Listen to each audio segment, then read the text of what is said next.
My name is John Batchelor, and this is WABC Radio right now. It is a pleasure to be in the most important and the most certain city on the planet about what we're talking to, which is the Congress of the United States.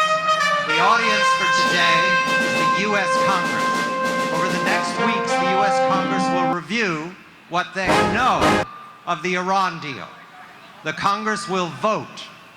It is important that the Congress have transparency and understand our point of view. Our point of view is very simple. Iran has not earned the trust of the American people. Not this year, not last year, not for the last decades. Iran is a predator state. The nuclear weapons that Iran aims to grab for itself, either now or in the future, are a threat to the United States of America and our ally, Israel. That fact, obvious to us, must be repeated for the next weeks to the Congress. That fact is what Monica Crowley, my colleague and friend and co-host for many years of Fox News, will now address. The people of the United States do not trust Iran. You're good to be here. You're very patient. We're in an exciting part of the world, and for people who don't see, all around me is the commerce of a civilization that right now wants the facts about Iran. I introduce Monica Crowley, who will give you those facts. Monica? Thank you so much, John. Can you hear me? Thank you, John, and thank you to everybody who is here, because everybody who is here tonight in Times Square wants to save Western civilization before it's too late. 2 words to begin tonight: never again. 70 years after the Holocaust, have we forgotten already? Have we already forgotten what it means to say and live the phrase, never again? It seems so.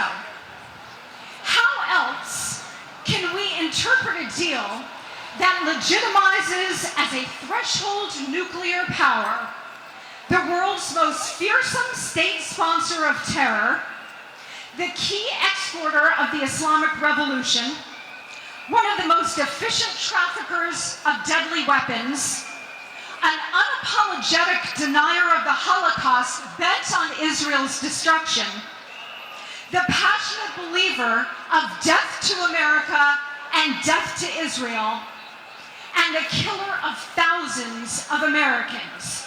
How else can we interpret a deal that gives that regime the ultimate weapon? Most of the speakers tonight will talk about President Obama and the specifics of this deal, as you just heard from Mort Zuckerman. Of the countless dangerous and destructive things this president has done, this deal is literally the worst of all. We are here today because we all know this to be true. And we all know that we must fight this deal with every bone in our bodies. Because this is a potential death sentence for the West and for Israel. And it's this death sentence that our own president, sadly, has inflicted upon us. President Obama says that he can basically do whatever he wants because, quote, he's got a pen and a phone. Well, guess what, Mr. President? We've got pens and phones too. And with our pens and phones, we're going to put them to work to defeat this deal. I want to single out one particular person, those of you in New York will be familiar with, Senator Chuck Schumer. I'm looking at you. Senator Schumer, we all know here that you would the Senate Democratic leader. Well, Senator, here is your chance to actually lead. We know that President Obama, Senator Schumer, may allow you to vote against this deal as long as he knows he has enough other votes to approve it. How cynical of this president, and how cowardly of you, Senator Schumer. Senator, this is your chance to earn the leadership that you so desperately desire. It's time for Senator Schumer to step up. But while we fight President Obama and Senator Schumer on this deal, we must also focus on the future, on those who may implement this deal down the road, and I speak here of Hillary Rodham Clinton.